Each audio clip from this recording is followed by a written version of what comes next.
Welcome to the Lowe Post podcast as we head into Thanksgiving. Hopefully this podcast helps some of you survive what is traditionally not the best travel day of the year.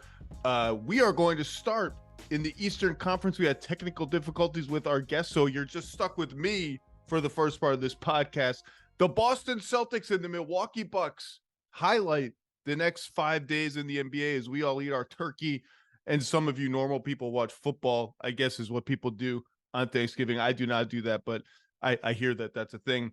But Boston, Milwaukee, Wednesday night, our first clash of the Titans in the East, the two teams who revamped their rosters in very, very dramatic ways, centered around Drew Holiday, who gets his first chance at a revenge game against the Bucks now that he's a key starter and glue guy and just the perfect guy for any good team. Drew Holiday. By the way, one of my biggest mysteries that I'm still trying to solve as I self-ban on talking about James Harden and the Clippers for at least a week and now break that ban is what did the Clippers offer for Drew Holiday? Did they throw everything in the kitty? Because that guy would have been obviously the perfect fit. I hope to solve that for me and for you in the next couple of weeks. But the Drew Holiday revenge game is here in the Bucks. Before we talk about the Celtics alarm bell loss last night in Charlotte to the mighty Hornets, LaMelo Ball playing really well, by the way, in some ways. Defensively, it's still a little scattershot, let's say. The Bucks, sneakily 10-4. It's been a little raggedy. Defensively, they're 24th. That's not going to be good enough. Now, they are getting absolutely roasted on mid-range jumpers, so perhaps there's some bad luck baked into their defense. Obviously, we all know that they kneecapped their perimeter defense in the Dame trade. And Chris Middleton has been in and out of the lineup. We all knew that this would be an issue, but with Giannis and Brook Lopez, two of the 10 best defensive players in the league, and Brook Lopez, ever since the players had a quiet mutiny against Adrian Griffin's revamped defensive scheme and went back to the Brook Lopez, you hang back in the paint. That dude is like obliterating everything around the basket. You should have a defense that's better than 24th with just those two guys. Like those two guys and three perimeter players, and it's pretty right now. You should be better than that. But fourth on offense, the Dame Giannis thing is starting to happen. It's not always smooth. Against Dallas the other day in what was one of the best games of the season, just most entertaining games of the season, they ran 18 pick and rolls together. That was their most in any game this season. Dame has propped up the crunch time offense as expected. The Bucks are scoring 125 points per 100 possessions in the last 5 minutes of close games. That's top 5 in the NBA. And Giannis, don't look now. All the MVP talk is Jokic, Tatum, Embiid. Are we doing the centers thing again? Is Luka butting into it with the Mavs at 9-5? Giannis just out here being like, hey, I'm averaging 30, 10, and 5 again. Anyone? 30, 10, and 5. I'm shooting 67% on twos. His pick and rolls with Brook Lopez and Bobby Portis, the kind of, you call them 4-5 pick and rolls, it's become like an unstoppable play. Everyone tries to go under it, and it's harder to do than it sounds like. You know, you want to go under and let Giannis shoot, but they set the screen so low, and he's so fast that if you don't beat him to the spot, and even if you do sometimes, he's just going to roll through you to the basket. And if you switch, there's just no center in the league. He's just gotten so good at sort of crisscrossing and slithering around slower centers for layups. And the pick and roll he has with Connaughton as the screener has become a deadly play for him. And the 4-1 pick and roll with him and Dame will get there. And now we finally get to see these two teams match up. Grant Williams is gone. Al Horford is still around. How and with whom? Al Horford's not starting. Are they going to start him in this game? The Boston kind of before the season talked about, hey, we might have multiple starting lineups depending on matchups. That hasn't been the case. And in fact, their starting lineup is like laughably amazing. The best lineup in the NBA, plus 104 in 176 minutes together. White, Holiday, the Jays, and KP, 124 offensive rating, 96 defensive rating. Like, that's a joke. That lineup is so good. We'll talk about it in a second. That's a joke. How do the Celtics defend Giannis? How do Giannis and Brook Lopez defend this 5-out monster that the Celtics have built? One of the secrets of which is there's no like perimeter player that you can stash your center on if you want to have a wing guard Porzingis to take away his pick and pop threes and all that. Your centers just kind of have to guard Porzingis. Or who are you going to put him on? Derek White, Jaylen Brown? Like Brook Lopez is a pretty malleable defender, but not like that. And who's Giannis going to guard? You know, traditionally the Bucks have liked to have him as a backline defender. Well, there's no back line with the Celtics. Everyone is around the 3-point arc. He's going to have to guard a perimeter player. I think it's just a fascinating matchup, and we finally get to see it. The Celtics are a team I haven't talked about too much, so I want to start with them. They are 5th in offense and 3rd in defense, and I mentioned their starting 5, which is absolutely ridiculous. They have the best net rating in the league, plus 10.6 per 100 possessions. And lest you think that is just the product of their 41-point shellacking of the Pacers a couple weeks ago, they have blowout wins over the Wizards. Fine. The Wizards are hard to watch. It's not great. Raptors, they blew out. Knicks, they blew out. Philly, they won by 10 on the road without 2 of their starters. So they've got a bunch of impressive wins. And that 3rd in defense, I'm guilty of it too. When we talk about the Celtics, we talk mostly about their offense. I'm obsessed with their offense. And when I watch the Celtics, I watch their offense more closely than their defense because I want to see the spacing is sexy. The 3-pointers are sexy. No one shoots more threes than Boston. We've seen it last year when the threes are going in, it's like, oh my God, what are you going to do with this team? Are they going to set the league on fire? They have the best offense in the league. Jason Tatum's unbelievable, and he is unbelievable. But we saw it last night in Charlotte. Like, is the crunch time thing solved? We'll get to that. My big thing with the Celtics offense is the point of 5-out spacing, or one of the main points of it, is supposed to be there's nobody in the paint. It's all just a runway to the rim. So go to the rim. Don't just not settle, but it shouldn't just be all threes and threes. The point of 5-out spacing is to go to the rim. And that's what I'm always monitoring with the Celtics. What's the mindset? Are you aiming at the right defenders? And are you aiming at least a little bit more at the basket? So far, it's TBD. They're 21st in free throw rate, about where they were last year. They're 21st in the percentage of their shots that come at the basket, about where they were last year. They're 15th in offensive rebounding, which is a huge jump for them. It is fueling some of their offense at the basket. I think Tatum in particular, although his shot profile doesn't really reflect it, has been, with the exception of some overly difficult Kobe Jordan fadeaways from the post and some heat checks, and he had a million heat checks last night in Charlotte and he was hot. I think he's been pretty diligent, like remembering the point is the rim. We've seen him split the pick and roll over and over again and get to the basket. In and out dribbles, get to the basket.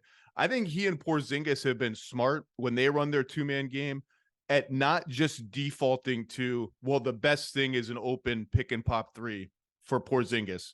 When teams blitz it, JT is kind of hitting, if Porzingis slips and Porzingis is rolling more, he's looking for that interior pass. If the teams switch it, both of them, Tatum and Porzingis, have been pretty diligent about, okay, how can we take this mismatch that both of us have and aim it at the rim?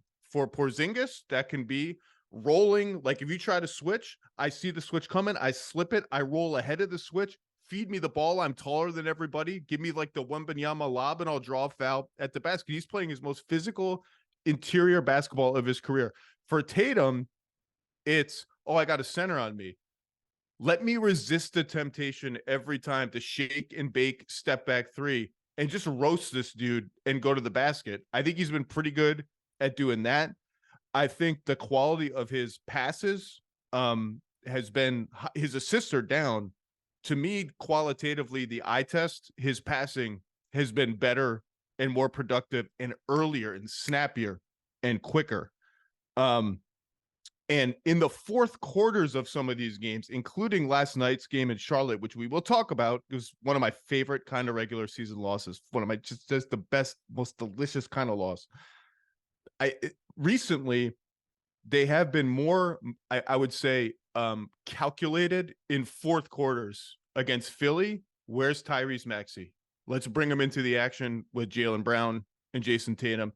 Try to get switches. If you don't want to switch, you're going to get in rotation. Hunt the right guy. Last night, it was, where's LaMelo Ball? Bring him up here, put him in the action. They love that corner set where usually they have Porzingis set a pin down in the left corner. No one else on that side of the floor for Jaylen Brown. And it's a great set for them, and it simplifies things for Jaylen Brown. And he needs things simplified for him as a playmaker.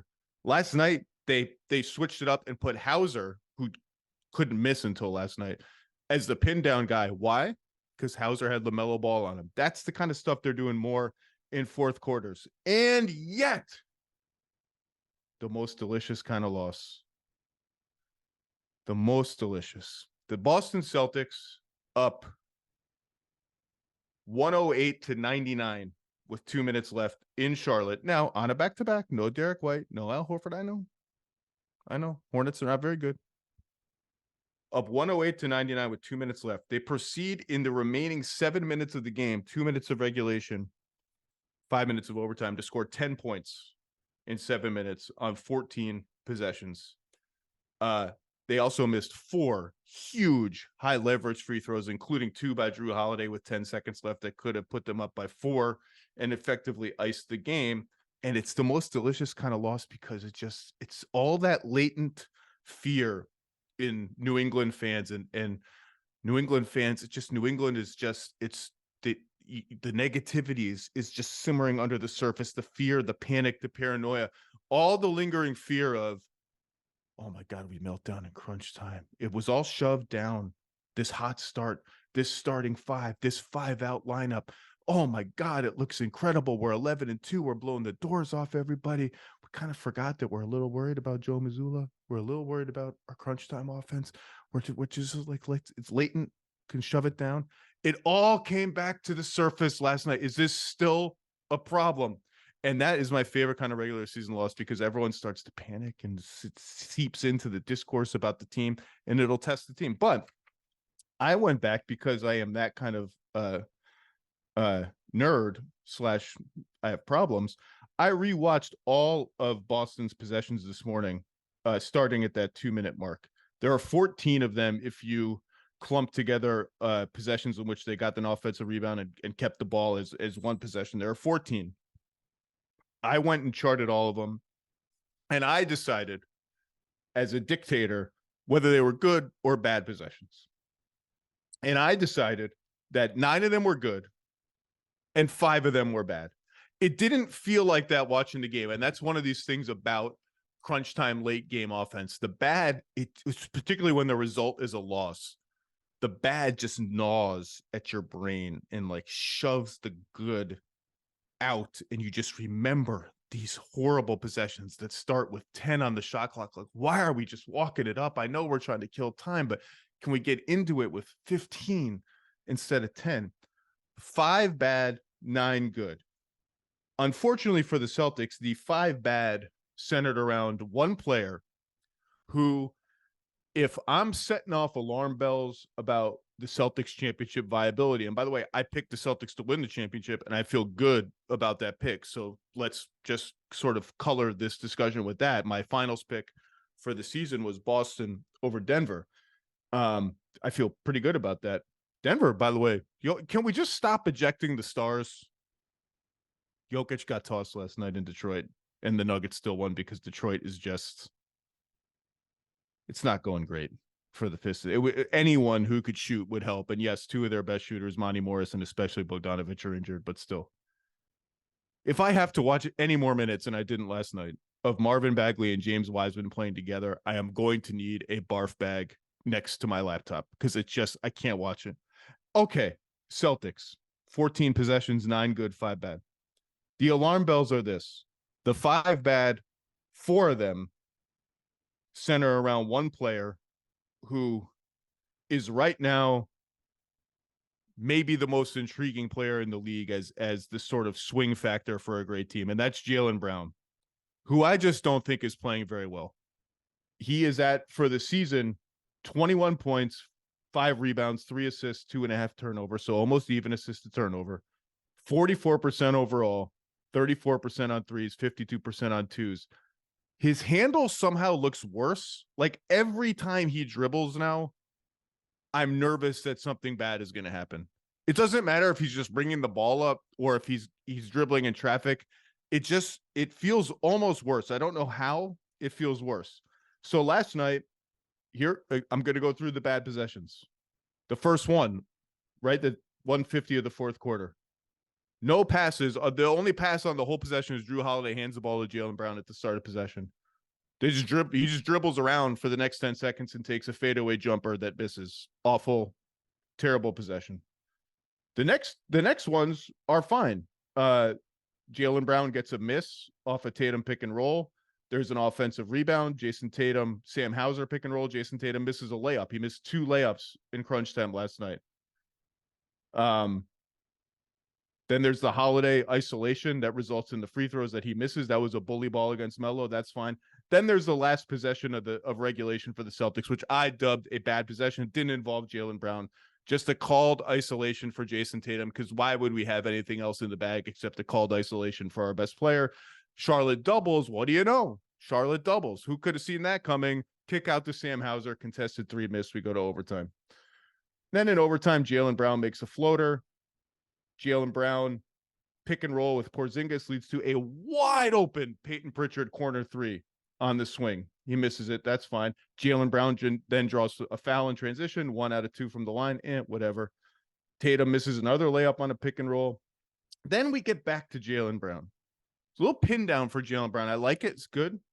He's got a gap. He's staring at a diagonal gap. He can attack it off the dribble. The next play is staring him in the face. One hard dribble, you're in the lane, drive, kick, boom, we got something.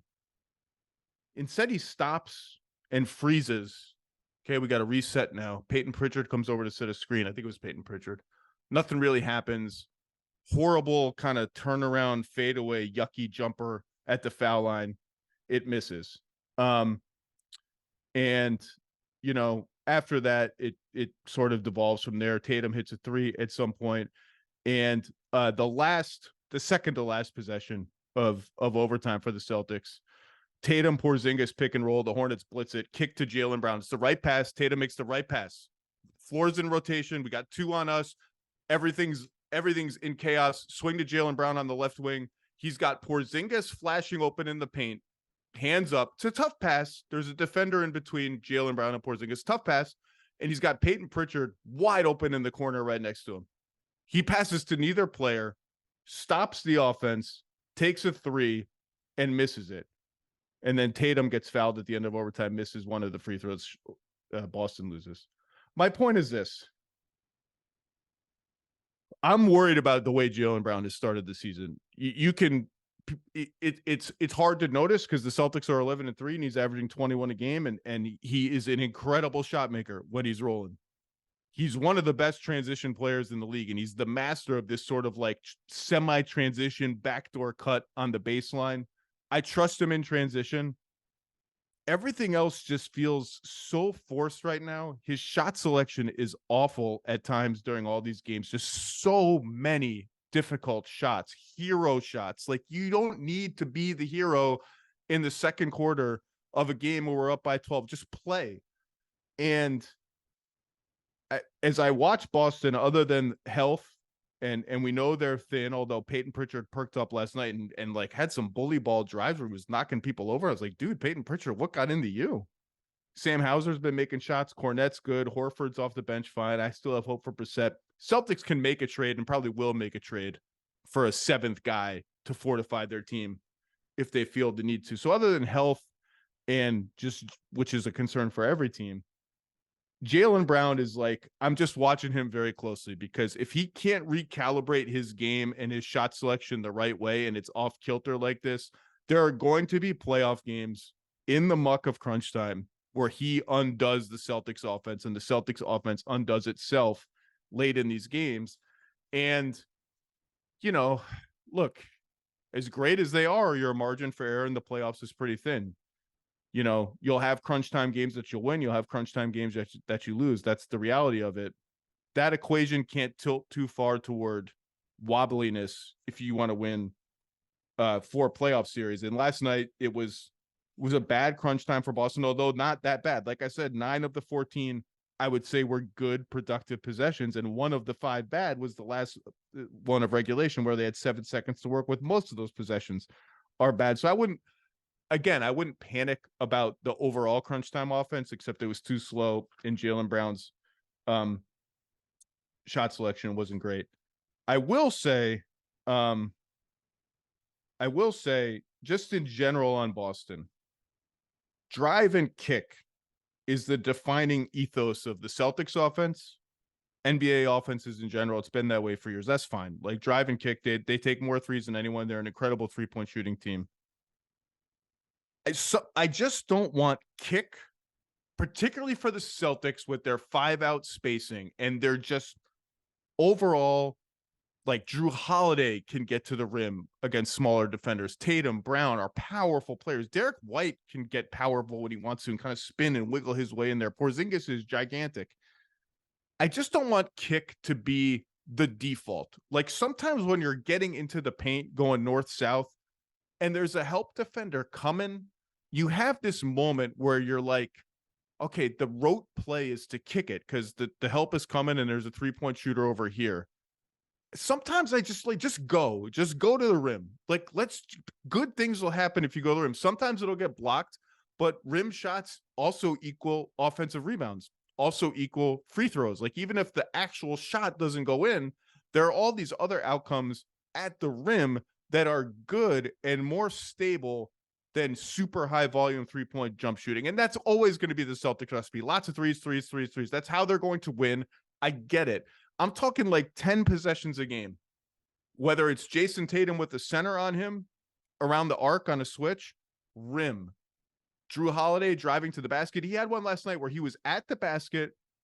There were 2 last night, 2 where I think Drew Holiday was both of them. He was pretty much at the basket, and there was a help defender there in okay position to contest.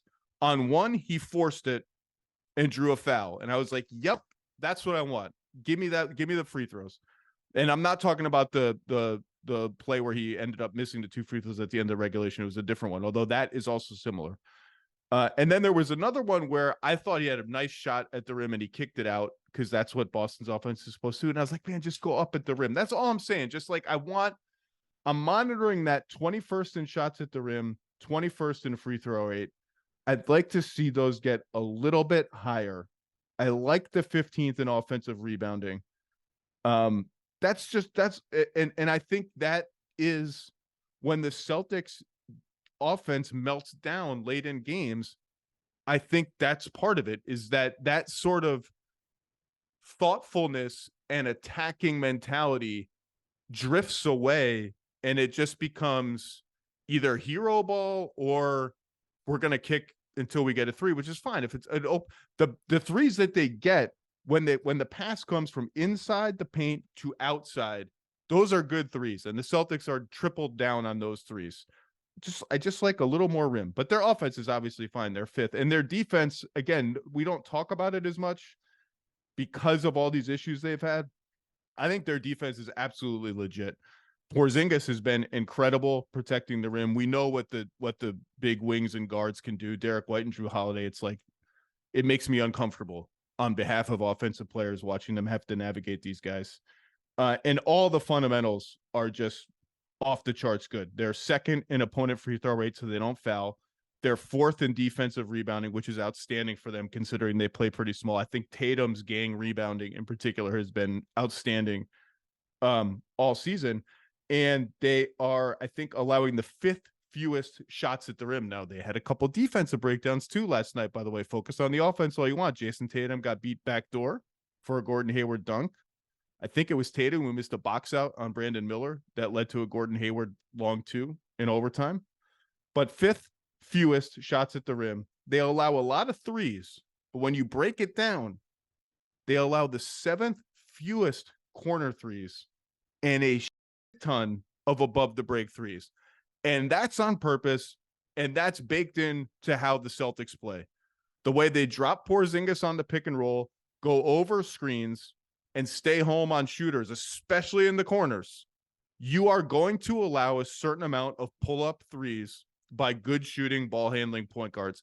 Some of them are going to be contested, and that's what you want every one of them to be contested. And you have Derek White, who's one of the best rear view shot blockers among guards, like in recent NBA history. And you have Drew Holiday. Some of them are going to be uncontested because guys are going to get hung up on screens. That happens. And the Celtics are willing to live with that because even if now against Steph or Dame, and that's part of the reason this matchup is so fascinating, you can die by that too. Like those guys are that good. But it's the Celtics defense is about playing the long game over 100 possessions every game. We don't think you can beat us just relying on above the break threes. That's why when they have an opportunity to put Porzingis on or Luke Cornett last night on a non-threatening perimeter player, like Bryce McGowan's last night was that guy for the Hornets, or Ish Smith, and just hang around the basket. That's all designed to take away defensive rotations that lead to corner threes. And they're good at the point of attack. Corner threes come when you beat the first layer of defense and the third guy's got to step up and help against the drive and you swing. And the Celtics are really good at that. I think this defense is absolutely legit. Top 5 defense. Doesn't get talked about enough, I don't think, in our obsession. And mine, I'm guilty of it too. On their offense, a couple other things about the offense. Celtics isolations, 26.7 per 100 possessions. That's second in the NBA, behind only the Clippers. Last year, that was at 20 per 100 possessions for Boston. So 7 more per 100 possessions. The hero ball, that's what I'm talking about. And look, they're good at isolations. They rank 11th in efficiency out of isolations. 1.006 points per isolation. That's not good. That's like worse than their regular offense. That number should come down. And just the thing to keep an eye on, Tatum on the floor, 120 offensive rating, 104 defensive rating, plus 16 per 100 possessions. Tatum off the floor, defense 109, that's still quite good. Offense falls from 120 to 105. Again, Jaylen Brown, spotlight. But it's not just Jaylen Brown. In a lot of those minutes, Celtics have Brown, Holiday, and Porzingis on the floor. Or 2 of those 3 on the floor. And it's still kind of been a struggle for them. Just something to keep an eye on. But I trust the defense, and the offense is legit. That loss last night in Charlotte, combined with like a not great performance in Memphis, kind of, we lived this movie last year when for the first month of the season, Boston's offense was totally unstoppable. And then reality hit. Well, reality hit a little bit the last 2 games. And again, this is still my pick to win the title. And I just can't wait for this game against a Milwaukee team that is starting to come into form, despite Jay Crowder being out, Middleton being out here and there. Marjon Beauchamp has been out the last few games. I did keep an eye on Marjon Beauchamp, by the way. Shooting well, particularly out of the corners, has immense tools defensively, and the Bucks need someone to check that box of 3-ish, D-ish wing. And Beauchamp may be their best shot. I mean, I wish Andre Jackson Jr. could shoot because I love watching that dude play. He's just an awesome playmaker in open space, awesome defender. They've given him chances. We'll see if it happens, but I can't wait for this game. And yeah, Celtics, tough one last night. Overall, still looking good. Keep an eye on Jaylen Brown. That's all I'm saying, because I just, even on good nights, I haven't liked the eye test. Like the good nights feel like, okay, the tough shots fell tonight, and like sometimes they'll fall. I don't want to count on that. And they're so talented that they shouldn't have to count on that. Okay, let us stop talking about the Celtics and the Bucks and start talking about the Oklahoma City Thunder, who have a college-age team, are 10-4 and part of a rising group of young teams as the NBA teeters on a changing of the guard. We'll talk about that with Andrew Schlecht of The Athletic coming up now.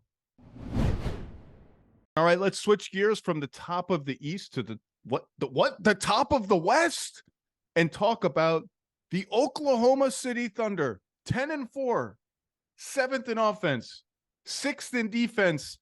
And in the vanguard, I feel like it's a little early for sweeping generalities, but some of the old titans of the NBA, Clippers, not really a titan. They're more like they're not even a god. They're one level below titans and gods. They're like Hercules, like the half mortal, half god.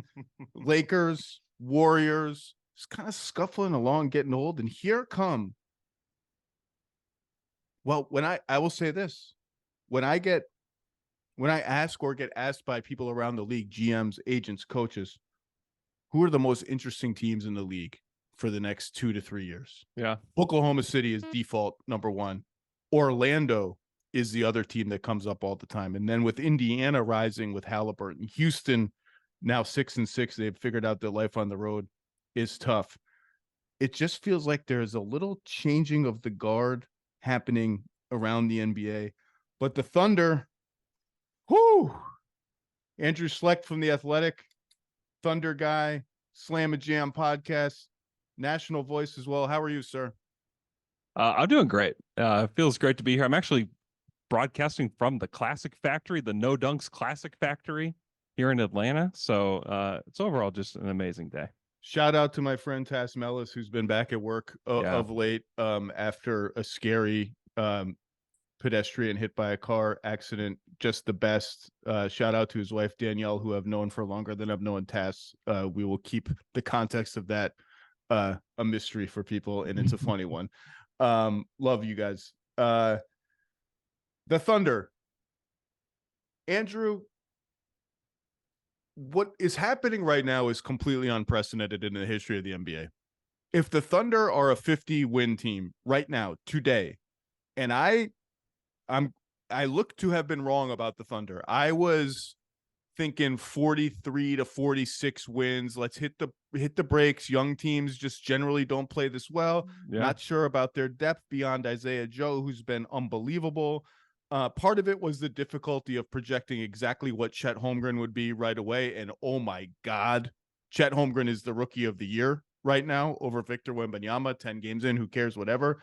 But this team, I look to be wrong. This team looks to be a 50-win team, a candidate for a home court advantage in the West, a candidate for like the number 2 or 3 seed in the West, along with Minnesota, Phoenix, Denver, all that stuff.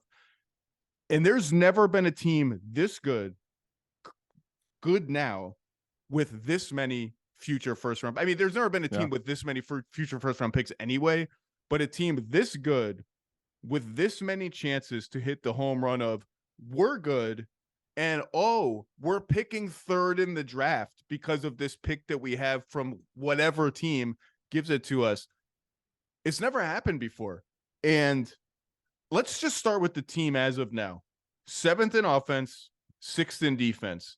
I don't need to tell you, because you're a Thunder guy, that there's some shooting luck on both ends of the floor that's helping them a little bit. Yeah. They're first in 3-point shooting, and their opponents have the worst mid-range shooting percentage and the 5th worst 3-point shooting percentage in the league. So maybe some regression is coming, maybe. But I'll tell you, man, that win over the Warriors in overtime over the weekend cemented it for me. There's something about this team. This team is good and fearsome, and they play. This is going to sound like a strange thing to say. They play with a maturity that is unusual for a team this young. And I'm not talking about, well, Chet Holmgren made a big 3, Shai Gilgeous-Alexander's, and he made a huge 3. I'm still not sure how Chet Holmgren made that left corner 3 without stepping out of bounds. And Shai is a monster. Just the way they move the ball around, like just watch like little extra passes. They always know where the next link in the chain is. Like Chet's a good passer, J-Dub's a good, just like make the next. There's a certain maturity to them.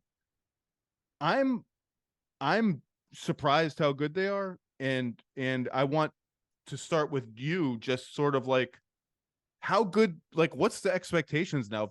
Just leave the team alone, leave the roster as is. Like, how do we even talk about them? Yeah, I mean, they're going to make the playoffs, it seems like, if they stay on this trajectory. Oh, done. They're in the playoffs, which is a huge step for one of the youngest teams in the NBA. and they're starting to really establish their style of play. They have a ton of talent, but they're also more than the sum of their parts, which is really unusual for a young team. And I think not only do the Thunder draft players that are good size for position, their skill level is through the roof, but like psychologically, these guys are just different. Like they're unselfish, they play hard, they're tough as nails.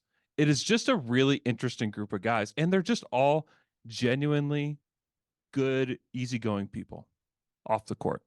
So like they have really done something with not only like players they've acquired, like Isaiah Joe's been amazing for them. They acquired Kenrich Williams during the rebuild, but just drafting guys that are just tough nosed players, which I think is a huge part of what they're able to do right now. And genuinely like the unselfishness is going to be the thing that's going to carry this team, because there are a lot of guys that could take a lot more shots if they were in a different situation, but they all seem pretty content to be where they're at right now. I mean, Chet's been amazing. He's only taken 10 shots a game. I mean, the guy has a lot left to give, and they are, Mark Daigneault calls it clearing hurdles. Like Chet continues to clear every hurdle that they put in front of him. And he's going to be the second, if not the best player on this team. Like, I think we've seen enough to show that on both ends, he could be the most valuable player on the Thunder here in a few years. But as they continue to unlock them, as they continue to unlock the Shea Chet pairing, which is what do you do? What do you do with those two? Shea can make any mid-range shot. He can get to the rim. He gets fouled. He's making 90% of his free throws. Chet can shoot from three. He can shoot from the mid-range. He's going to finish around the hoop. He did that in college. He's doing that in the league. I don't know what you do with those two. And then, not to mention, you got J-Dub on the wing, who is a killer scorer himself. He took over in the fourth quarter for the Thunder against the Warriors. He looks like he gained 30 pounds of muscle in the offseason. Like he was always kind of a big dude, but now it's like, is that like a linebacker? What? Like he's I almost voted him rookie of the year last year. I kind of wish I had. Speaking of which, rookie of the year, because of just apropos of nothing and everything, because of the Thunder starts of the season, just all the scouts are in New York. A lot of scouts are in New York right now for college stuff. So I've had a bunch of meetings. Chet versus Paolo.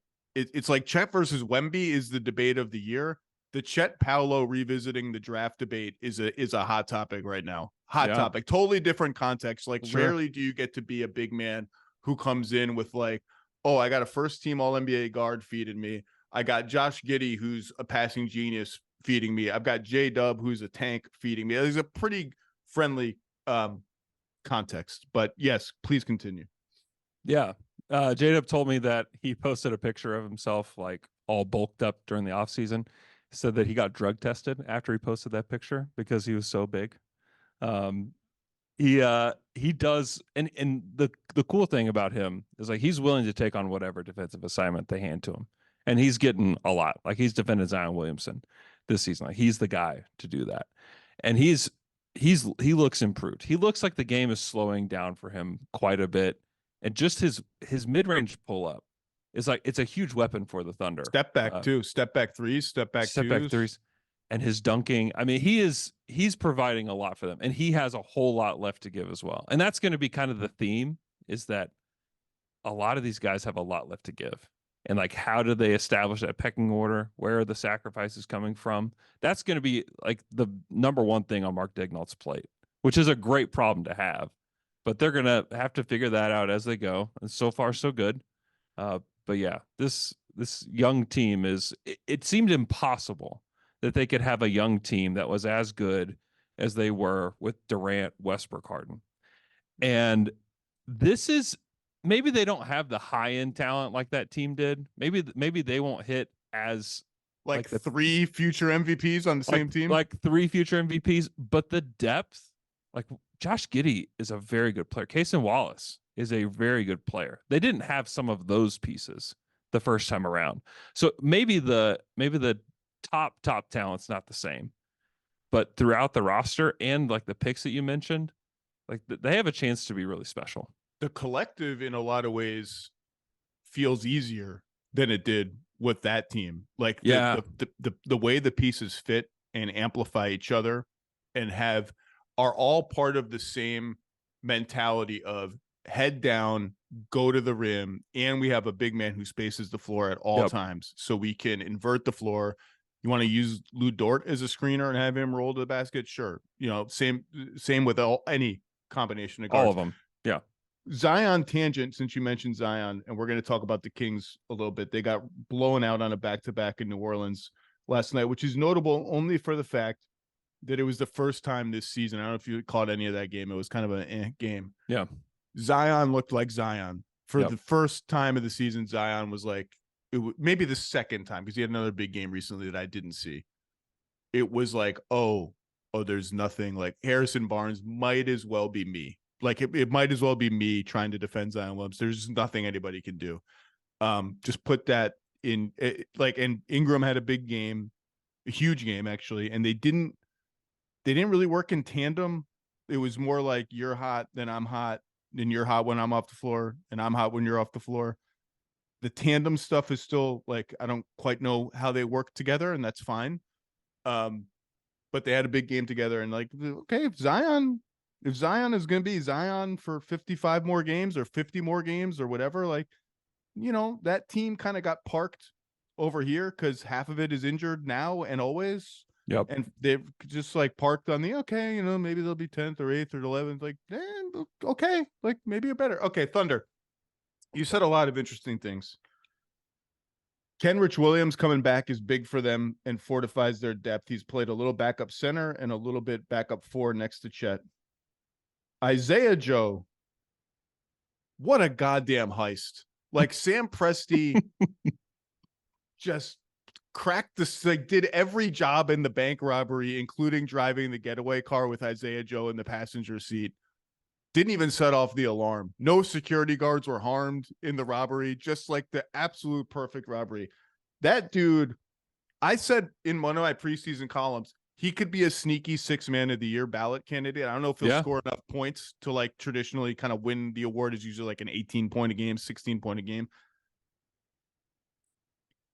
Their net rating with Shea, Chet, and Joe on the floor, they are plus 45 in 69 minutes. Plus so absurd. 26 per 100 possessions. And I think that's somewhat about Isaiah Joe, but a lot about the power of put one great shooter in place of any of the other starters. And it's like, and he's, to Isaiah Joe's credit, he's gotten much better on defense. Yep. And he's gotten much better as like a pull-up floater, like get into the paint.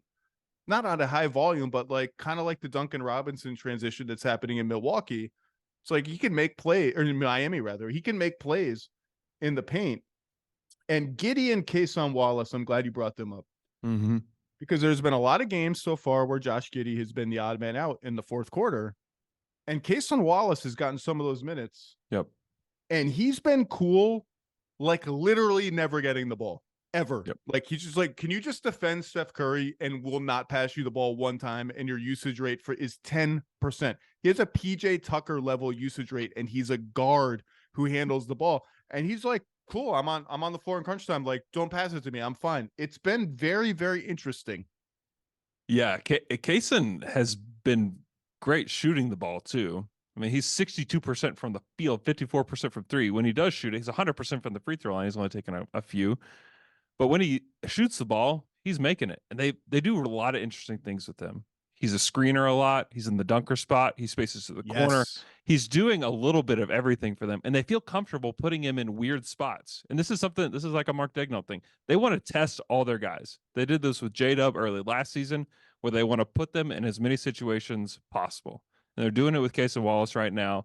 Mark Daigneault has a serious affinity for this player. He really, really likes him. And he plays him a ton. And he started him in place of J-Dub the other night in Portland. This is a guy that is very highly thought of by the coaching staff. And he's showing it early on. You're right. He's not scoring a ton. But he's just efficient. He plays hard defense. And he's somebody that, we talked about like Chet, his role expanding. This guy's role can expand. He has a lot to his game. As a ball handler, he plays off ball. He can do just about anything. I think he's the shortest guy on the team, but they love to use him down low. He can finish around the hoop very easily. They love using him around the hoop. That's been a really big gift to Thunder fans, because I think you obviously knew like Chet's going to come in. He's going to be a good addition. Casey Wallace taken 10th overall, but no one really had that many expectations for him, and he's quickly become like a fan favorite in Oklahoma City and a immediate regular in the rotation, including in crunch time, and a very good tough defensive player. And you're right. Part of the reason the Thunder have a top 10 offense is, and by the way, something that's happened in the last week, they're now slightly positive with Shea off the floor. They're just +4 for the season, but that was like minus a lot 10 days ago. So their offense is getting steadier even when he's not out there. And they put J-Dub and Chet out there together a lot of those minutes, so it should be stable.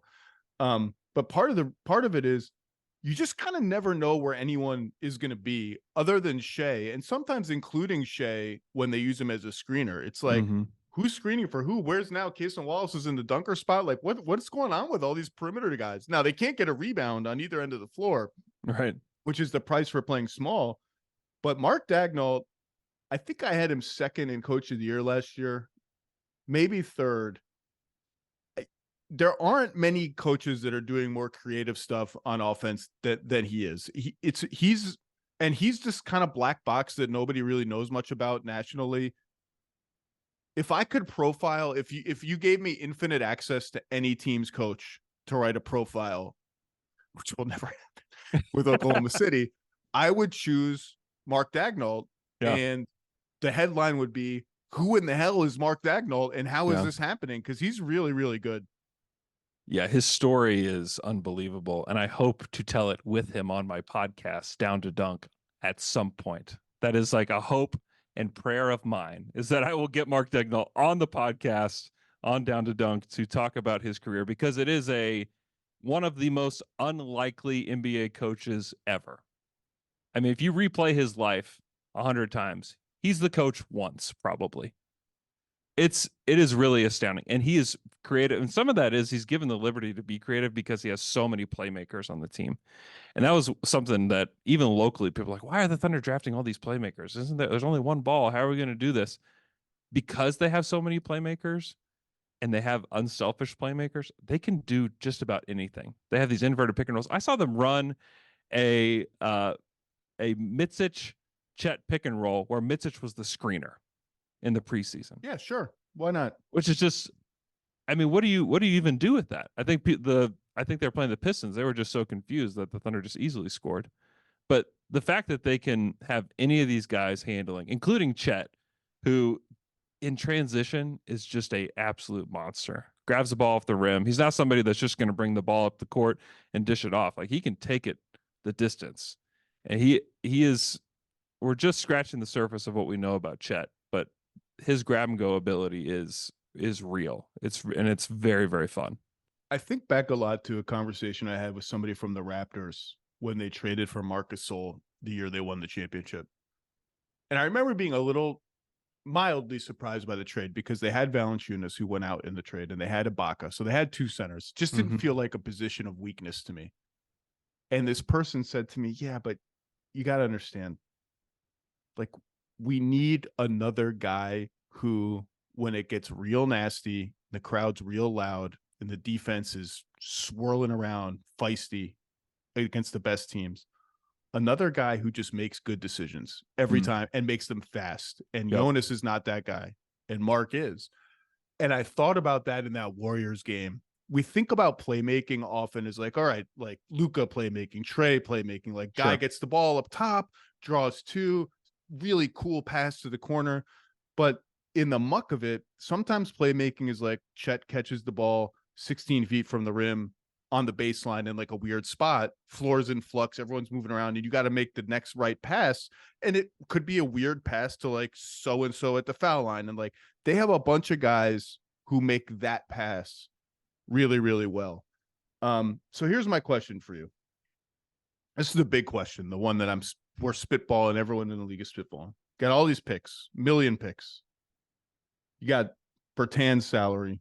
Others, you can get up to 25 million in outgoing salary without touching anybody who's really playing real minutes at all. And now the rules for trades are broadened for teams that are under the tax, Yep. In terms of salary in and out. So all the analysis of the Thunder has focused and what are they going to do? And it's almost like there are too many choices. Like they just have infinite optionality. And I don't even know where to begin analyzing what the hell they should do. The answer may well just be nothing. Like they have, this could just be their core, keep it together and see what happens. But the analysis is focused a lot on two polar opposite strategies. Strategy number one is, will you just trade core player X, probably Giddey, and like 9 million picks for a star? Can you just do it now? And poll number two is, well, this is a Thunder. They're obsessed with sustainability. It's a small market.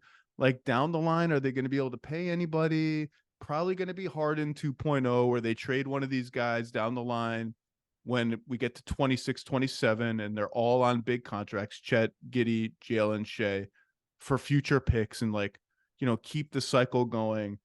And I'm like, well, the Harden trade kind of still hovers over everything about this franchise. I'm not sure that they're going to make that kind of trade early ever again. Maybe they'll make it late, but not early.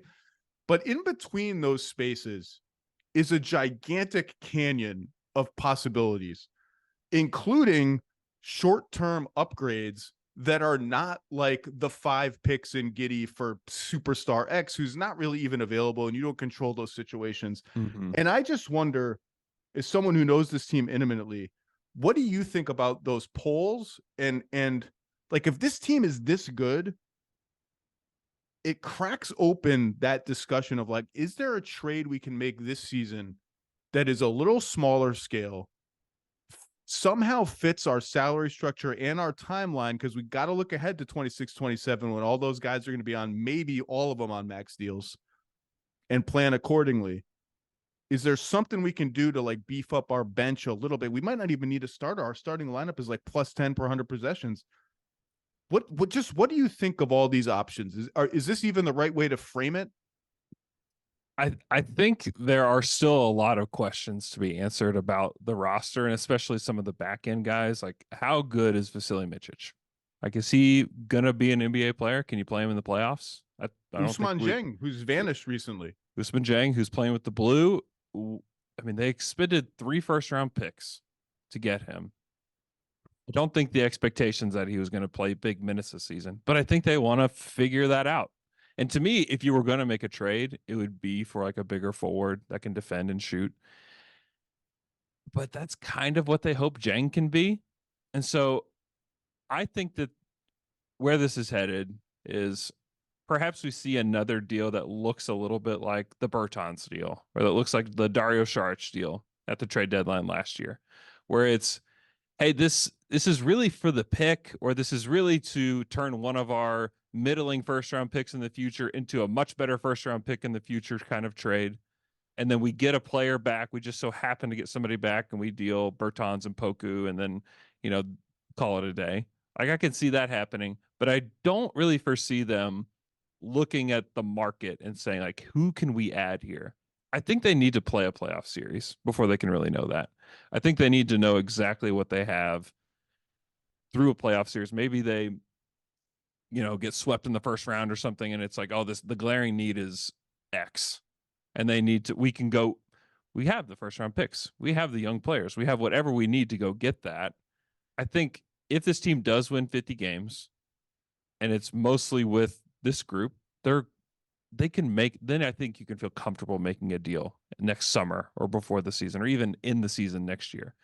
But I would be floored if they made a deal like for OG Anunoby or somebody like that during the season. Although that's the kind of player that I would circle.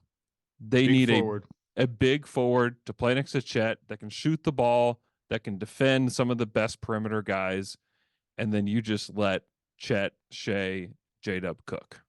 Now, if you aim high like that and acquire a player of that caliber, he's on my list, but I'm going to explain, like you, I don't see that one. Oh, who knows? I mean, who knows? Anything can happen. Yeah.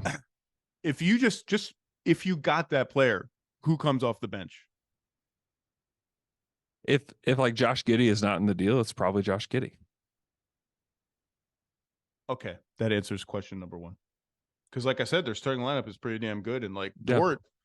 Dort is probably the quote unquote worst of their 5 starters, but Yeah. he's the kind of guy like PJ Tucker who you kind of have to start because the point of him is guard the best guy on the other team who starts and plays a ton of minutes. Yep. To your point on the playoffs, that is something I have heard trickling out of there is like the playoffs are different than a regular season. Mm-hmm. We got to get there first. And like, you know, we might not be quite as good as our record. We'll see, right? We got to learn. And we'll learn about the shortcomings of our roster, whatever they are, more about them in a playoff setting. And obviously Sam Presti, we should mention at his preseason press conference, hit the brakes pretty hard on the idea that they're going to trade for a star. That said, so here are 3 types of, let's have some fun. Okay. You mentioned Anunoby. There are 3 types of trades they can make. Well, there are more than that, but just let's take these 3 categories. One, and they can outbid anybody with draft equity. Like that's part of the luxury of this is like, easy. Okay, it's like we got so much stuff. Number one, you can trade some picks and salary for an expiring contract that you kind of think is likely to walk and or don't care if they re-sign because it's just not going to fit salary wise, years wise. That seems very unlikely to me that they would do that because that's just not the Thunder way to burn assets that short term. Yeah, asset management is crucial to everything they do. They want to squeeze every ounce out of every asset possible. I mean, that if you look at like what they did with Carmelo Anthony, so many people are like, oh, just waive Carmelo Anthony. Just get him out of there. Like he just needs to be gone. Here's the best way to do it. Like, no, they traded him for Dennis Schroeder. And then they traded Schroeder for another first-round pick that eventually became Al Horford. And then, I mean, they just keep it going. Like they're not going to let something just expire, especially a meaningful piece. Not their way. Trade number 2 is trade picks and salary for an expiring contract connected to a player you think would re-sign and can re-sign on terms that make sense to you.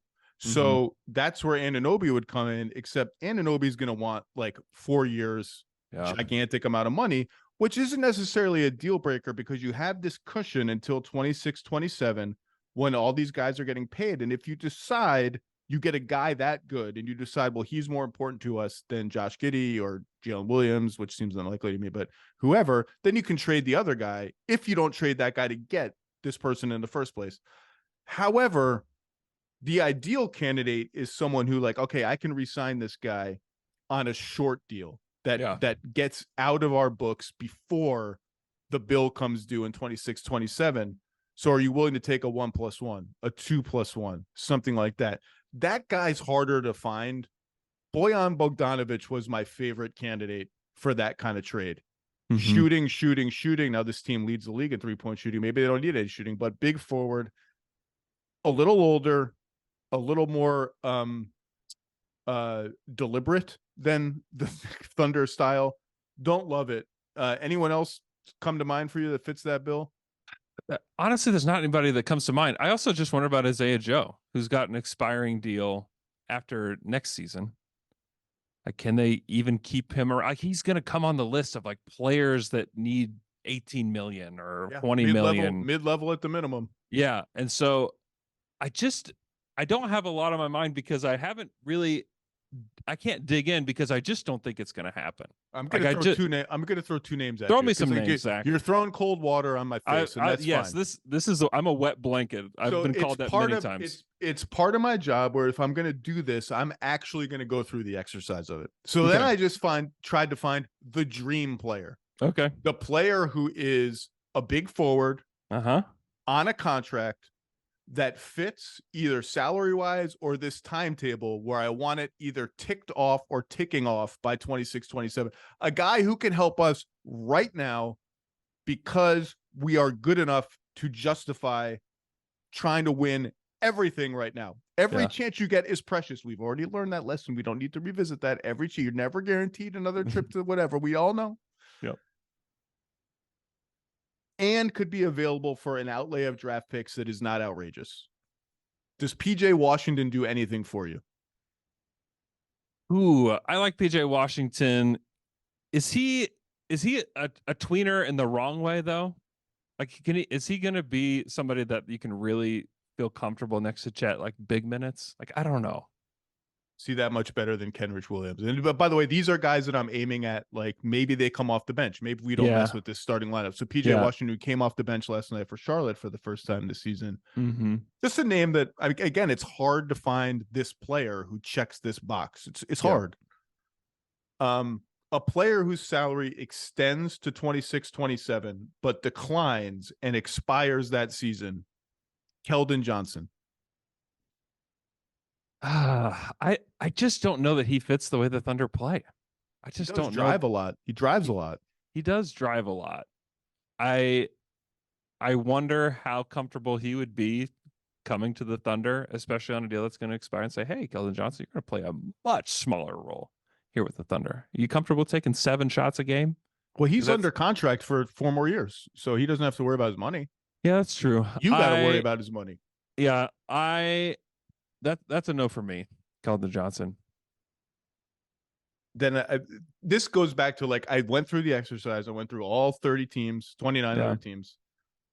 And it just led me to the conclusion that you started with, which is I think the most likely scenario is they more or less stand pat in terms of their core rotation. Just let's see what we got. Maybe this by itself is our team in 5 years. And by the way, maybe with Giddey and J-Dub and Chet, even if they all get maxes, they all get the 25% max, and maybe the cap spike comes and continues in a way that it's actually feasible for us to have those 3 plus Shea on the roster for at least a few years. Maybe that happens too.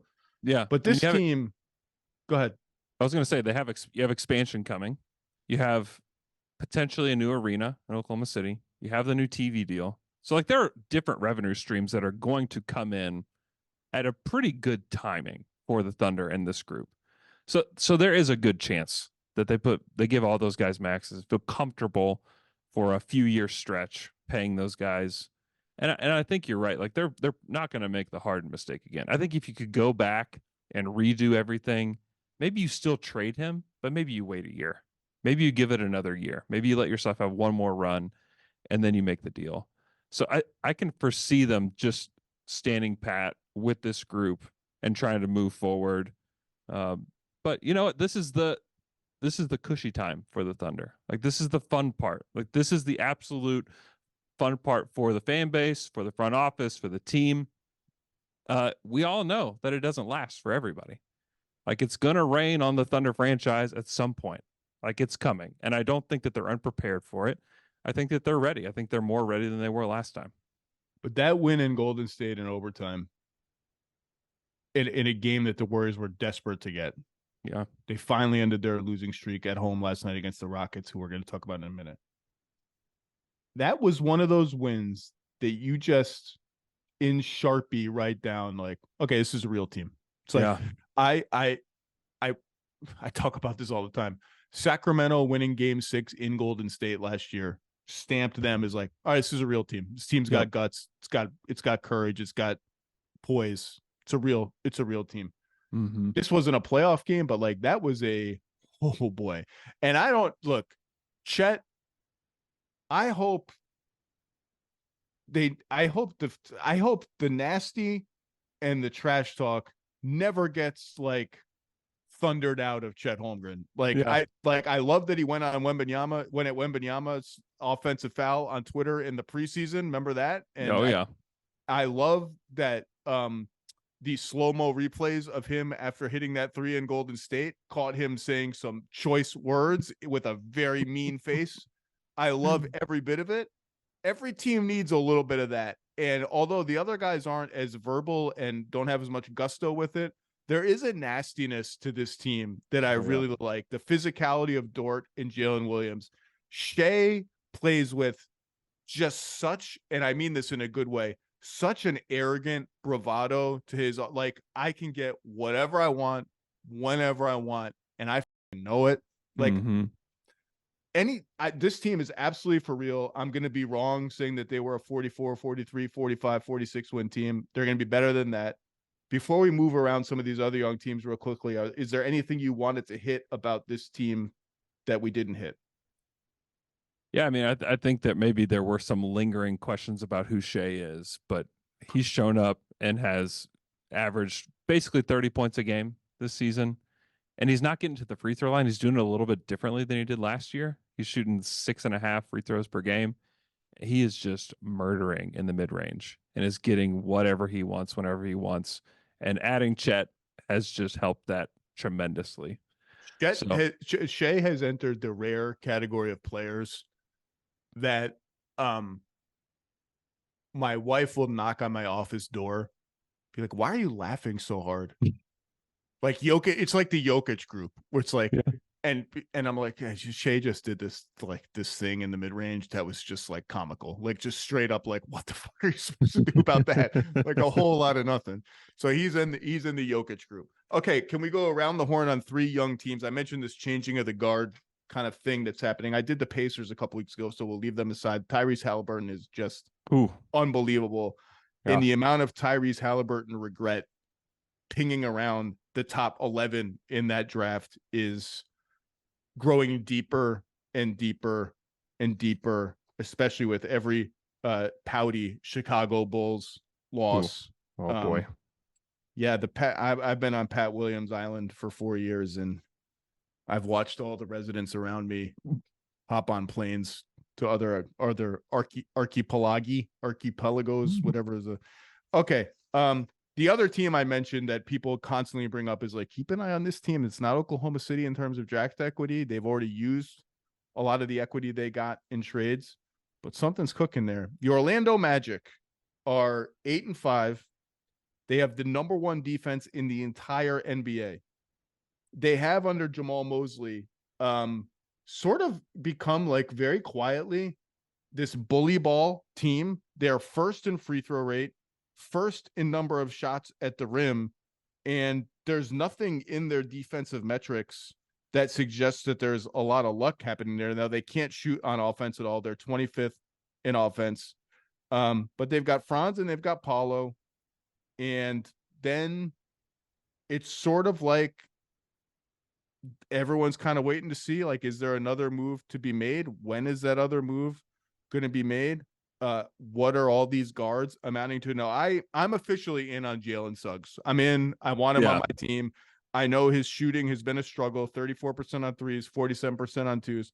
I want him on my team. The guy's a winner. I'm keeping him. The shot creation just kind of hasn't been there. The defense is legit. Do you believe in the Orlando Magic? I do. I think that they just need to figure out how to play 48-minute games. They've been the best first half team in the NBA so far this season. I'd said this on the Athletic NBA show on Slam and Jam on Friday, but they were first in defense, third in offense in the first half. In the second half, 30th in offense, 16th in defense, 29th in net rating in the second halves. So if they can figure out how to close games and kind of keep what they have going on in the first half going, and a lot of it's shooting, like the shooting just falls off like crazy. And then when the shooting falls off, the effort falls off a little bit. Once they figure that out, and this is kind of young team stuff, play great in one particular quarter, play terrible in another particular quarter. That's the hallmark of a young team. Paolo is still 21. Franz is 22. Jalen Suggs is 22. Anthony Black, who's starting to play a little bit more, is 20, who I think could play a huge role for them moving forward. He's taken a little bit of threes. I would like to see him take a little bit more, test that out a little bit, but he's not billed as some shooter or anything. But the shooting is going to be the thing that they need the most. And the Joe Ingles experiment hasn't worked out so well so far. They need to find some shooting. Like that's really what they need.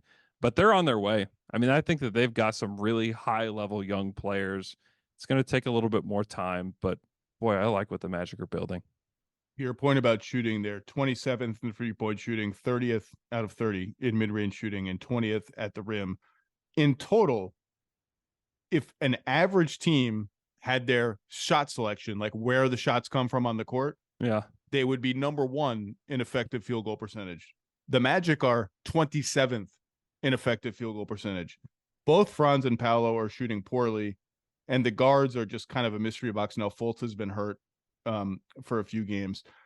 I think something is happening here. Like the toughness and physicality that they play with, they're an incredible rebounding team too. I mentioned the bully ball stuff. They're sixth in offensive rebounding and sixth in defensive rebounding. They foul a lot, which is fine because they get to the line even more than they allow free throws. Their offense just isn't good because they can't shoot. I don't know what the next move is for them. If they're going to be a winning team like this, they may just kind of punt it until the offseason and going forward and just sort of see what they have in some, like we haven't seen Jet Howard at all. Yeah. And that can be fine for if this team is going to be a winning team. And I think the defense is legit. I mentioned them as a, in my theoretical list of teams who make some sense for the disgruntled Zach LaVine, who has taken 19 shots in the Bulls last 2 games. I mentioned the Magic as just sort of generally the need for shot creation, shooting, and the fact that they could put him in a third option kind of role where I think he belongs. I'm not going to belabor this. I did a whole LaVine thing last week.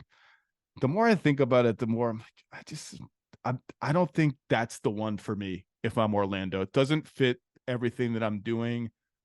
The outlay of picks to get him may not be that big, but I just, particularly because they could have like $60 million in cap space this summer, depending on what they do with some of these options on Isaac and other things. Isaac's been good, by the way. Their net rating with Isaac is +10 per 100 possessions. He just doesn't play very much.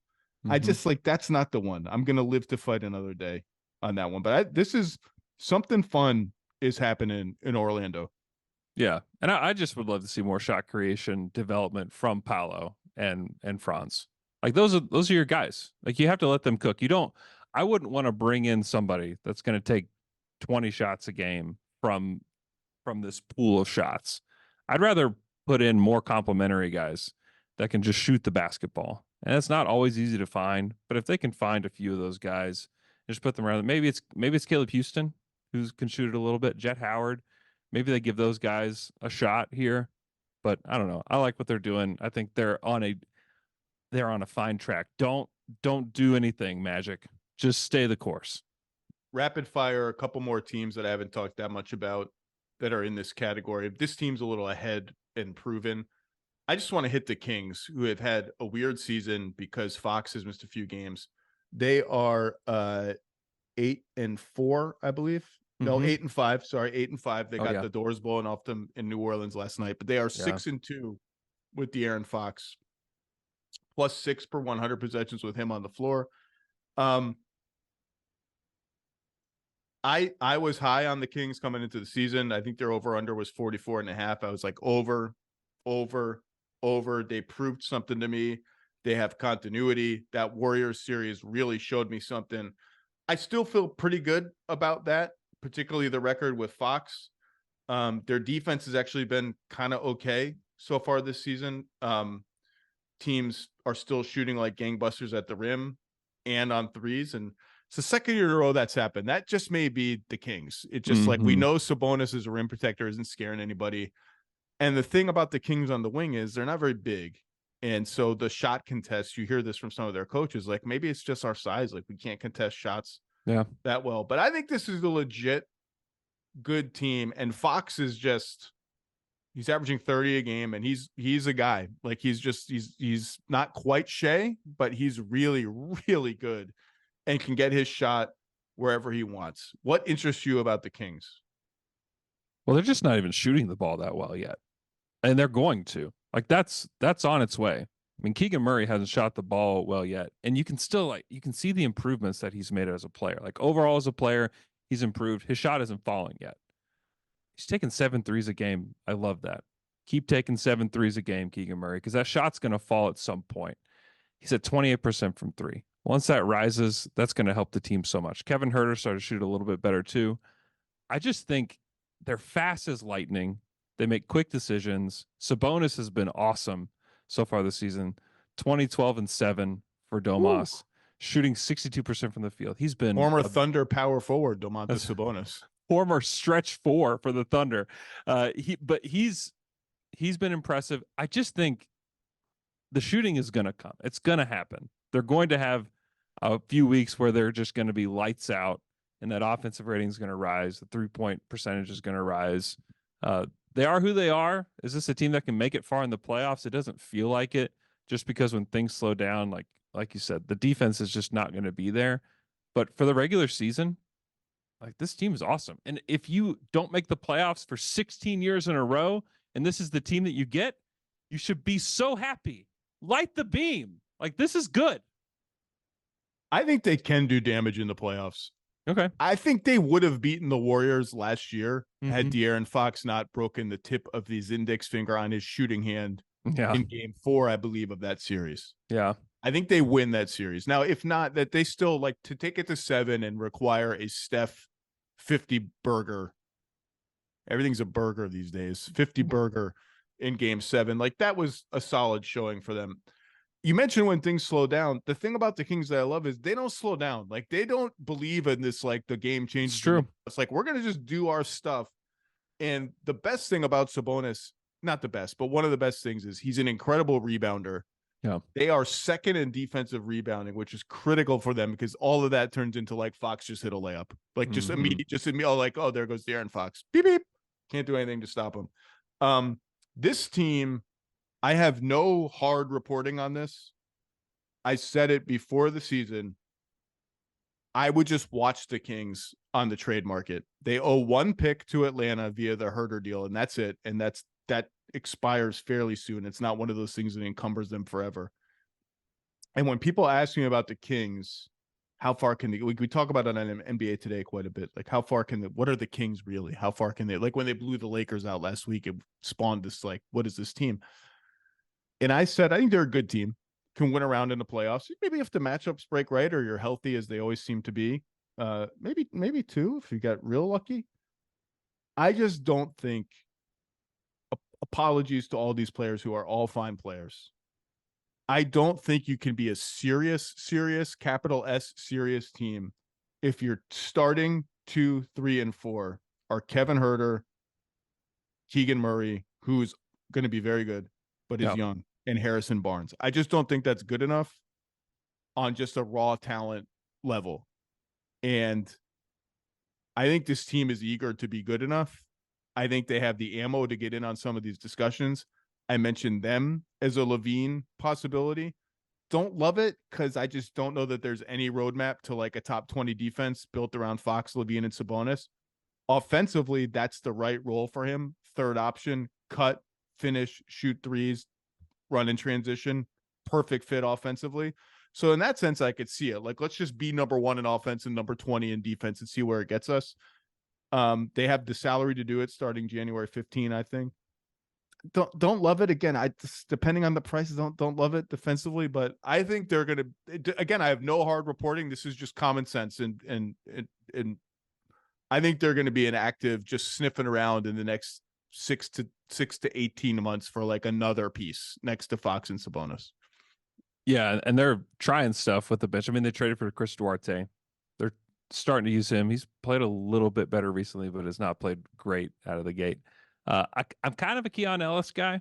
I kind of liked him in the draft. I think that he can do a little bit. But yeah, I think they could use some bench help for sure. He's briefly supplanted Davion Mitchell in their rotation earlier this week. That's something to monitor. Like, if Davion Mitchell just turns into a whiff, that is kind of a bummer because defensively he's just unbelievable. I like their team. I think they're good as is. It just depends on how, like, their appetite for it. Like, they can just keep this team, be really good, play in playoffs depending on health in the West, and, like, everyone's happy. Like you said, just, like, everyone's psyched. How long are they willing to be in that spot? Last team, the Houston Rockets. Talked a lot about them when they were 6-2 or whatever they were. They are now 6-6, 0-5 on the road. Lost to the Warriors last night in Golden State.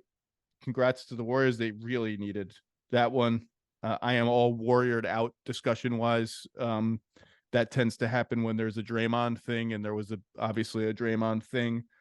The Rockets, what to make of the Rockets, who are 17th in offense, 6th in defense somehow, despite fouling the hell out of everybody. People aren't getting to the rim against them. They get every rebound. Şengün has been incredible. Şengün might make the All-Star team this year, by the way. Yeah. Yeah. Van Vliet, 38% overall, 41% on twos. That's the Van Vliet experience. He just doesn't shoot well on twos. Jalen Green is off to a slow start. Their bench is not, it's not going great. Backup center is like a black hole. The Jock Landale thing hasn't worked out. Look, to me, this is all just fun times for the Rockets. It doesn't feel like that because they spent so much on Van Vliet and Dylan Brooks and tried to get Brook Lopez, and I think thankfully for them failed. Yep. What do you make of this team? Do you believe that this is, as a fan of a team that owns their pick, Houston's pick, top 4 protected, which I said in the preseason, it's a sneaky valuable pick. Could be a top 10 pick. What do you make of this team? It's been a weird start.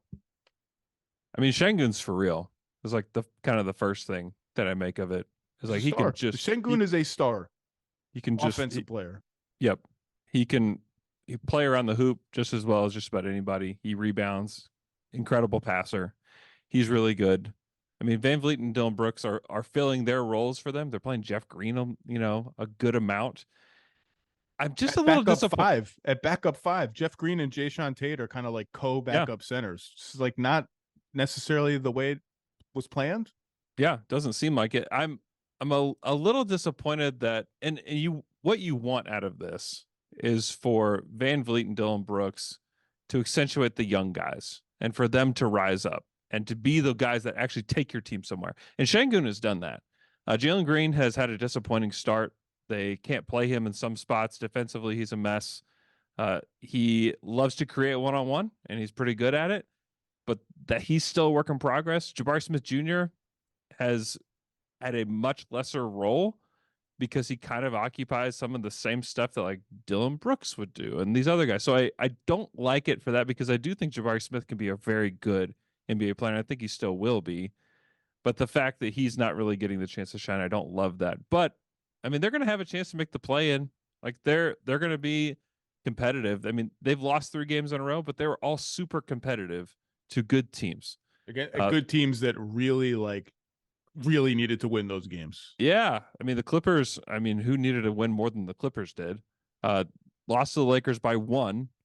And then Golden State, who was also desperate on this like big skid, and they just could not lose to the Houston Rockets. So I give them a lot of credit. I think that they have a ways to go, but so far, like the returns are good. They play really hard, and that's honestly what you want to see. After we watched the Rockets over the last few years, where they're a mess, they're not playing hard, they just can't win games. The fact that they're playing hard and they have some organization around Şengün is a great sign for them. All last year, I was saying the lowest hanging fruit on this team is will you just give Şengün the goddamn ball? Just give him the ball, let him run the offense through the elbows, post him up. And they've done, despite getting 2 high usage ball handling guards and Fred VanVleet and Dylan Brooks, who likes to shoot. Mm-hmm. They've done that and it's worked. I'm still all in on Jabari Smith Jr. 12.6 points a game, 7 rebounds, only shooting 34% on threes, but 60% on twos. I just think he's a winner. I like the way he defends across every position. I'd like to see a little more of him at backup 5 just to see more of how it looks. But I love him. Şengün's awesome. Jalen Green, he's the biggest wild card maybe in the entire league over the next 3 or 4 years. I still don't have a good feel for like 6th in defense. Feels like I'm not even sure how that's happening. Şengün, to his credit, has been way better on that end of the floor. They are getting their opponents are shooting 33% on threes, which I think is the 3rd lowest in the league. So they're getting a little lucky in that sense, but they're doing a lot of things right. I didn't think they'd be that close to 500, honestly, before the season. I thought like 30 wins. Like I thought they were just going to be kind of a bad team, which would be good for the Thunder. If you asked me to guess their win total now that they're 6-6 and looking pretty solid, I think I would still guess like 34 to 36. Like but I may be just overly pessimistic. I kind of want to see more. Yeah, there's been teams that have underperformed in the West, and these teams will get better. The West is still gonna be just ridiculous by the end of the season. I mean, the Clippers are going to be better than they have been, and they've started to pick it up a little bit. I think the Warriors will hit a stride at some point. The Pelicans have been the team that I have some of the most questions about because I don't really have a feel for what they are, and some of that may just be Zion up and down. Phoenix hasn't been healthy. There's a lot of factors here. But when you look at it, like, is Memphis going to get it together? Are the Jazz just going to be a lottery team? Seems like it. Trailblazers are terrible. Spurs are not good. Who's going to be out? I would be floored if it were the Clippers that were completely out of it, which the Thunder own their pick too. But which of these teams is going to fall out? The Thunder own the Intuit Dome? Was that part of the trade? It feels like it sometimes, but it does feel like Houston's the team that's most likely to be 11th out of this group. But the way that they have played under Ime Udoka so far, I wouldn't be shocked if they were in and we saw New Orleans or a team like that on the outside looking in. Well, so I guess this is a good way to frame it. I think they're better than Utah, who I was low on before the season. Mm-hmm. Memphis is just kind of like, how deep does the hole get? Yeah. Before Morant comes back, it's hard to. I mean, if they just go on a random 3-game winning streak right now, they're 6-10. Like they won't be like the Warriors are 10th and they're under 500. Mm-hmm. Portland's out, San Antonio's out. Like, I'm confident Houston is definitely better than Utah, Portland, and San Antonio. That's obvious. Memphis currently, yes. So yeah, maybe 11th is the floor, maybe for Houston. It just the win total is TBD, but 11th in the West, I think, is officially their floor. They have separated themselves from those other teams, which hasn't been difficult with Portland and San Antonio, but they're with Utah it is, and they're pretty good. And Phoenix, like, we just keep waiting to figure out, like, how do we even talk about Phoenix? Like, I just don't.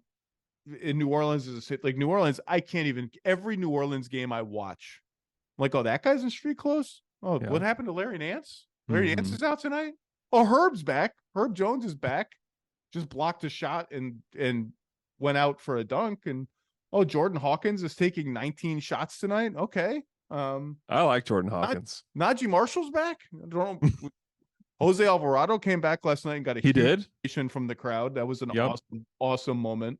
Those are the two teams where I'm just like, I guess I just got to wait like 10 more games. Like, kind of credit to New Orleans for being 7-7. Oh yeah. Despite all this, Phoenix, I'm just like, oh, okay. Like, I guess we'll see. I don't know. Andrew Schlecht, what else can we talk about? We got the Slam and Jam. We got Down to Dunk. We got Athletic NBA podcast. We got, what else we got? Yeah, that's about it. I do another Patreon show called the OKC Dream Team. So you can find that on patreon.com. But yeah, Down to Dunk is the place where you can find my Thunder coverage. And then the Athletic NBA show on Fridays, we do the Slam and Jam. We just got Josh Hustis, who is from played for the Thunder. He's on our Monday show with Zach Harper and Jay King. Very fun show. Very fun show. Josh Hustis was famously, he was picked in the first round and sent to the G League. Was that he was the first one that happened to? Yep, picked in the late first round, sent to the G League for a year, and then played for the team. Brilliant guy, really funny guy. So yeah, he's joined our network, and he's a joy. He's a delight. You never know what the Thunder are up to. They're always up to. There's always up to something. There's always something around the corner you don't anticipate. All right. Well, all things Thunder and general NBA. Andrew Schlecht, you're one of the very best. Thank you for your time. I owe you a podcast appearance on I guess one of your many podcasts of your choice. Please ask me anytime, and everyone should listen to all his stuff. Maybe I'll see you in Oklahoma City this year. Hey, who knows? That'd be great. All right. Thanks, buddy. Thanks, Zach.